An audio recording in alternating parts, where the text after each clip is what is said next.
Welcome to special analysis. నేను రమ మండవ. ఈరోజు అనాలిసిస్లో భాగంగా మనం తీసుకోబోతున్న టాపిక్ ఏంటంటే, తిరుమల వెంకన్నకు అపచారం చేసిన జగన్కు నిద్రలా పడుతుంది అని చెప్పేసి పవన్ కళ్యాణ్ బౌన్సర్ అని చెప్పేసి ఈరోజు మనం టైటిల్ పెడతాం జరిగింది. ఆ అంశం మీద మనం డిస్కస్ చేసే ప్రయత్నం చేద్దాం. ఏదైతే తిరుమల లడ్డూ వ్యవహారం మీద ఈరోజు అసెంబ్లీ వేదికగా ప్రభుత్వం వైపు నుంచి అయితే ఒక క్లారిటీ దొరికే ప్రయత్నం జరిగింది. వైసీపీకి కూడా పూర్తి స్థాయిలో అటు కామన్ మ్యాన్కి కూడా ఈరోజు అటు చంద్రబాబు నాయుడు కానీ ఇటు పవన్ కళ్యాణ్ కానీ తిరుపతి లడ్డూ ఎపిసోడ్లో అసలు డే 1 నుంచి కూడా ఏం జరిగింది అనే దాని మీద పూర్తి స్థాయిలో స్పష్టత ఇచ్చే ప్రయత్నం చేశారు. ఈ క్రమంలోనే పవన్ కళ్యాణ్ మాట్లాడారు, చంద్రబాబు నాయుడు కూడా మాట్లాడారు. ఏ సందర్భంలో తాను గుజరాత్ ల్యాబ్ రిపోర్ట్ మాట్లాడాను అనే అంశం దగ్గర నుంచి మొన్నటి వరకు ఏకసభ్య కమిషన్ వేసే వరకు కూడా ఏం జరిగింది అనేది Chandrababu Naidu power point presentation రూపంలో పిన్ టు పిన్ ఎక్స్ప్లెయిన్ చేసే ప్రయత్నం చేశారు. ఎట్ ద సేమ్ టైం అటు పవన్ కళ్యాణ్ కూడా సనాతన బోర్డు ఏర్పాటు చేయాలనే ఆవశ్యకత, ఆ అంశంలో ఆవశ్యకతను కూడా గుర్తిస్తూ ఉండాలి మీరంతా అని చెప్పేసి ఒక మెసేజ్ ఇచ్చే ప్రయత్నం చేశారు. ఇక అంతేకాదు పవన్ కళ్యాణ్ కొన్ని కీలకమైన కామెంట్స్ చేశారు. దాంట్లో హిందూ మతం ఎందుకు సాఫ్ట్ టార్గెట్ అవుతా ఉంటుంది, మనలో ఏకత్వం లేకపోవడం వల్లే, భిన్నాభిప్రాయాలు ఉండడం కారణంగానే అని చెప్పేసి ఆయన చెప్పడం జరిగింది. ఎక్కడా కూడా పూర్తి స్థాయిలో మనం ఇప్పుడు కూడా ఒక యూనిటీ చూపించకపోవడమే అన్ని మిగతా వాళ్ళందరికీ కూడా మనం టార్గెట్ అవుతా ఉన్నాం.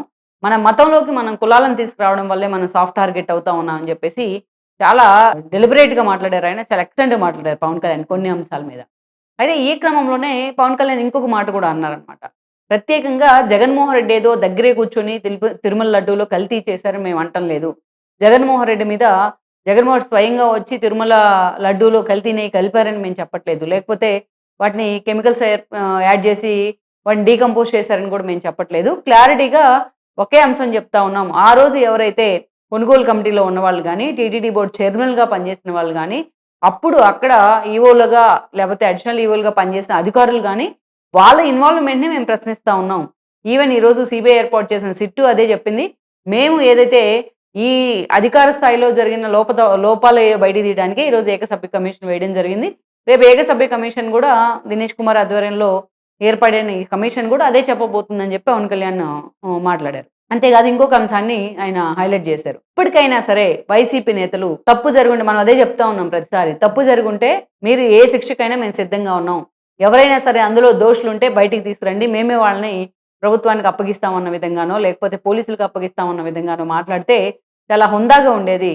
రండి, నిజంగానే దేవదేవుడి విషయంలో తప్పు జరిగితే నేనే ముందుంటాను అని జగన్మోహన్ రెడ్డి అన్ను ఉంటే ఈరోజు ఆయన గౌరవం డబుల్ అయి ఉండేది. కానీ జగన్మోహన్ రెడ్డి కింద పడ్డా నాదే పై చేయని చెప్పి ఇన్ని ఆధారాలతో జగన్మోహన్ రెడ్డి దొరికిపోతున్నా సరే ప్రతిరోజు తాన్ని రివర్స్ చేసే ప్రయత్నం చేస్తా ఉన్నారు. పూర్తి స్థాయిలో మొన్న సిట్టేసిన సుప్రీంకోర్టుకి వెళ్ళింది సుబ్బారెడ్డి, దాంట్లో డౌట్ ఏం లేదు. అయితే సుప్రీంకోర్టు ఏం చేసింది, సిబిఐని డైరెక్ట్ చేసింది, సిబిఐ సిట్ని ఏర్పాటు చేసింది. సిట్ కూడా ఏం చెప్పింది, పూర్తి స్థాయిలో మొత్తం లడ్లో అడల్టరేషన్ జరిగింది అని చెప్పింది. దాన్ని సుబ్బారెడ్డి కూడా చెప్తా ఉన్నారు. ఈరోజు యానిమల్ ఫ్యాట్ లేదన్నారు కాబట్టి అడల్టరేషన్ జరగట్లేదు అంటే కాదు కదా. యానిమల్ ఫ్యాట్ లేదు అంటే 10% కన్నా తక్కువ ఉంటే పూర్తి స్థాయిలో ఆ ట్రేసెస్ బయటికి రావు అని అన్ని ల్యాబ్స్ కూడా చెప్తా ఉన్నాయి ఈ రోజున. సరే, ఇదంతా అటు పొలిటికల్ టర్న్ కూడా తీసుకుంది. ఏ స్థాయిలో వైరల్ అయింది, అంబట్రాంబ వరిష్ఠ దగ్గర నుంచి జోగి రమేష్ ఇంటి మీద దాడి దాకా కూడా పరిణామాలు వెళ్ళాయి. ఇంత జరుగుతున్నా జగన్మోహన్ రెడ్డి గాని, ఆ పార్టీ మీడియా గాని, ఆ పార్టీకి చెందిన సోషల్ మీడియా గాని, ఆ పార్టీ నేతలు గాని తిరుమల లడ్డు వ్యవహారంలో ఎక్కడ రిగ్రెట్ ఫీల్ అవ్వట్లా. ఇదే అంశాన్ని పవన్ కళ్యాణ్ హైలైట్ చేయడం జరిగింది. నిజానికి మనం ఒకసారి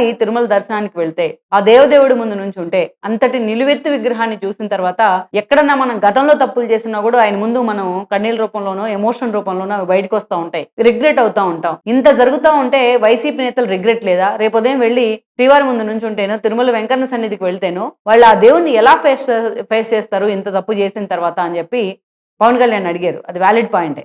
అయితే ఇక్కడ నిజంగా వాళ్ళ కామన్ సెన్స్ ఉంటే కదా ఫేస్ చేయడానికి. ఇక్కడ నిజంగానే జగన్మోహన్ రెడ్డి కనుక కొంతలో కొంతైనా ఇంకిత జ్ఞానం ఉంటుంటే, స్టార్టింగ్ లో ఈ అంశం వచ్చినప్పుడు జగన్మోహన్ రెడ్డి అని టీంకి అసలు మాట పడిపోయింది. జంతువులు కోవు కలిసిన తర్వాత దేశవ్యాప్తంగా హిందూ భక్తులు రోడ్డెక్కే ప్రయత్నం చేశారు. జగన్మోహన్ రెడ్డి దిష్టి బొమ్మలు తగలబెట్టారు. అప్పుడు నిజంగానే డిఫెన్స్ లో పడ్డారు. ఎప్పుడైతే సిట్ ఏర్పాటైందో అప్పటి నుంచి కూడా వెయిట్ చేస్తా వచ్చారు. బట్ ఈ విమర్శలు వాళ్ళ మీద వస్తానే ఉన్నాయి అప్పటి నుంచి మధ్యలో. ఇక సిట్ ఎప్పుడైతే మన కోర్టులో ఛార్జ్ షీట్ దాఖలు చేసిందో దాంట్లో అడల్టరేషన్ జరిగింది అని చెప్తూనే, మరోవైపు యానిమల్ ఫ్యాట్ ట్రేసెస్ లేవు అని చెప్తూనే, ఇంకోవైపు ఏం చెప్పిందంటే గతంలో ఐడిడిబి ల్యాబ్ అక్కడ యానిమల్ ఫ్యాట్ కంటెంట్స్ ఉన్నాయి అని చెప్పిందన్న అంశాన్ని కూడా దాంట్లో పొందుపరిచింది. కానీ దీన్ని హైడ్ చేస్తుంది వైసీపీ. ఇదే అంశాన్ని అటు చంద్రబాబు నాయుడుకి ఇటు పవన్ కళ్యాణ్కి ఆపాదిస్తూ చాలా దారుణంగా మాట్లాడే ప్రయత్నం చేస్తా ఉన్నారు.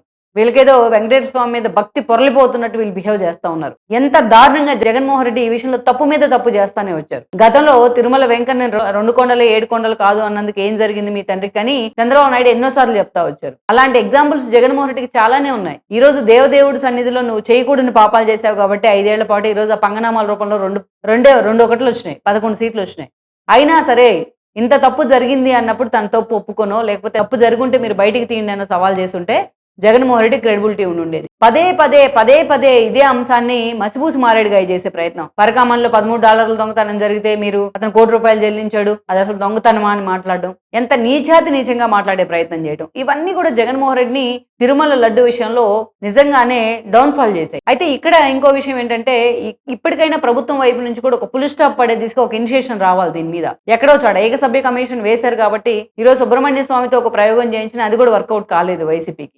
సుబ్రహ్మణ్య స్వామి వెళ్ళి పిటిషన్ వేస్తే ఏకసభ్య కమిషన్ వద్దని పాలనా వైఫల్యాల విషయంలో అసలు జరిగిన వాస్తవాలు ఏంటో బయటికి తీయాలి కాబట్టి ఏకసభ్య కమిషన్ని సిట్ సిఫారసు చేసింది. సో అందుకే మేము దాన్ని సమర్థిస్తామని సుప్రీంకోర్టు మొట్టికాయలు వేసింది సుబ్రహ్మణ్య స్వామి. సో ఈరోజు వైసీపీ తలెక్కడ పెట్టుకోవాలో కూడా అర్థం కాని పరిస్థితి. ఇంత ఒక ఇండికేషన్ కదా వైసీపీకి ఇవన్నీ జరుగుతున్న అంశాలు. ఏదైతే టీటీడీ బోర్డు చైర్మన్గా ఉన్న సుబ్బారెడ్డి పేరు రావడం కానీ, ఆయన అంచోడుగా ఉన్న అప్పన్న పేరు బయటికి రావడం కానీ, అతని అకౌంట్లో కోట్ల రూపాయలు వచ్చి చేరిన విషయం కానీ, ఈరోజు డైరెక్ట్ ఏకంగా అంబటి రాంబాబు జైలుకు వెళ్ళడం కానీ, జోగి రమేష్ ఇంటి మీద దాడి కానీ, ఇవన్నీ కూడా ఇందులో ఒక్కొక్కటిగా యాడ్ ఆన్ అవుతున్న ఎలిమెంట్సే కదా. తిరుమల లడ్డు కేంద్రంగా జరిగిన వ్యవహారమే కదా ఇదంతా. ఈరోజు ఈ స్లీజ్ టు సమ్వేర్ అన్నట్టుగా ఏకంగా ఈరోజు ఏకసభ్య కమిషన్ కూడా ఏర్పడయ్యేదాకా ఈ వ్యవహారాన్ని తీసుకెళ్లారు జగన్మోహన్ రెడ్డి. ఏదైతే ఎవరితో అయితే పెట్టుకోకూడదో తిరుమల వెంకటతో వాళ్ళతో పెట్టుకున్నారు, ఏదైతే లాగకూడదో దాన్ని తెగేలాగా తీసుకొచ్చే ప్రయత్నం చేశారు.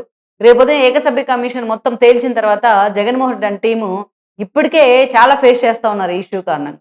ఇంకా ఏం ఫేస్ చేయాలనుకుంటా ఉన్నారు ఈ విషయంలో? ఇక గతంలో కూడా ఏదైతే తన తండ్రి ఇచ్చిన జీవోను కూడా దాన్ని హైడ్ చేసే ప్రయత్నం చేసి దాన్ని చంద్రబాబు నాయుడు అడ్డుకున్నారని చెప్పే ప్రయత్నం చేస్తా ఉన్నారు. సో ఇవన్నీ నిజంగా ఎక్కడో ఒక పాయింట్ దగ్గర ఏదో ఒక దాని దగ్గర ట్రిగ్గర్ అవ్వాల్సిందే జగన్మోహన్ రెడ్డి.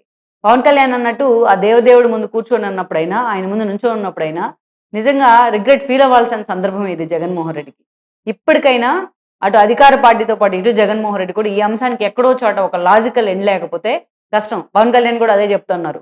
దీనికి ఒక లాజికల్ ఎండ్ రావాలి అంటే, ఎందుకంటే పదే ఇలాంటి అపచారాలే జరుగుతూ ఉన్నాయి, ఇలాంటి వాటికి ఎక్కడా తావివ్వకూడదు అంటే ఒక లాజికల్ ఎండ్ తీసుకురాబోతున్నాం, మస్ట్ బి పనిషబుల్ అని చెప్తున్నారు ఆయన. ఎవరైతే దీనిలో ఇన్వాల్వ్ అయినారో వాళ్ళకి శిక్ష పడాల్సిందే అని చెప్పి పవన్ కళ్యాణ్ చాలా ఖరాఖండిగా చెప్పే ప్రయత్నం చేస్తూ ఉన్నారు. మొత్తానికి అసెంబ్లీ వేదికగా పవన్ కళ్యాణ్ ఇచ్చిన క్లారిటీ మాత్రం వైసీపీ నేతలు నిజంగానే ఈరోజు డిఫెన్స్లో పడేస్తుంది అనుకోవచ్చు.